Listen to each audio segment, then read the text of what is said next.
Chronique de com. Chronique de com.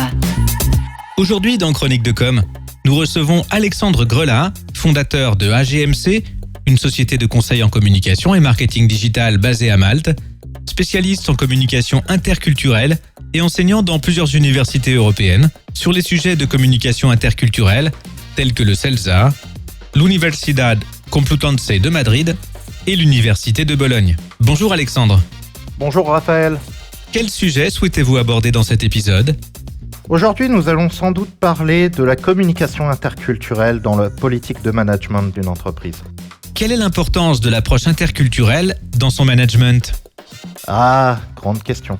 Si vous êtes capable de comprendre vos employés ou vos collaborateurs, vous réussirez à sortir d'eux le meilleur. En l'occurrence, de nombreux managers sont strictement incapables d'envisager une approche différente de celle de leur culture d'origine. L'approche interculturelle dans le management, et particulièrement quand on travaille dans un grand groupe ou une entreprise qui travaille avec l'international, que ce soit avec des fournisseurs ou des clients, est indispensable. Quels sont les enjeux pour le manager ? Il y en a beaucoup, mais le premier serait sans doute la capacité de l'entreprise à se développer. C'est-à-dire qu'une bonne communication dans les équipes permet d'avoir des résultats nettement plus impressionnants, tant d'un point de vue financier que d'un point de vue capacité de travail des équipes. Et selon vous, comment doit se faire le management d'une équipe interculturelle ? Le management d'une équipe interculturelle, c'est simple. Il faut accepter chacun des membres tel qu'il est. On peut penser au slogan de McDonald's « Venez comme vous êtes ». Mais il faut également considérer d'autres éléments. C'est-à-dire que si vous parlez de gens qui sont basés à l'étranger, il va falloir considérer également les emplois du temps. C'est-à-dire que les jours fériés ne sont pas les mêmes.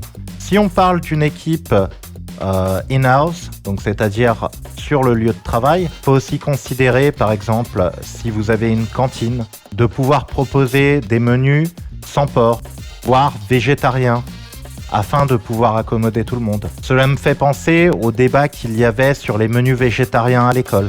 En effet, c'est une problématique de communication interculturelle et également une problématique de perception culturelle. La perception est la base de toute forme de communication. Avez-vous d'autres techniques et méthodes pour un management efficace ? J'ai souvent fait appel à des petits livres qui peuvent paraître quelque peu stupides. C'est une série anglaise qui est The Xenophobe's Guide to. En gros, le guide xénophobe envers les, si on traduit le titre. Dans ces petits livres, qui en réalité n'ont rien de xénophobe, ils indiquent tout un ensemble de distinctions culturelles et d'éléments qui se retrouvent dans la perception et la culture des gens de telle ou telle origine, et c'est une mine d'informations. J'en ai moi-même acheté un pour mon épouse afin de la préparer à être mariée avec un Français. Pour cet épisode de Chronique de com, nous étions avec Alexandre Grelat, fondateur de AGMC, une société de conseil en communication et marketing digital basée à Malte. Il est également spécialiste en communication interculturelle et enseignant dans plusieurs universités européennes. Merci Alexandre. Merci Raphaël.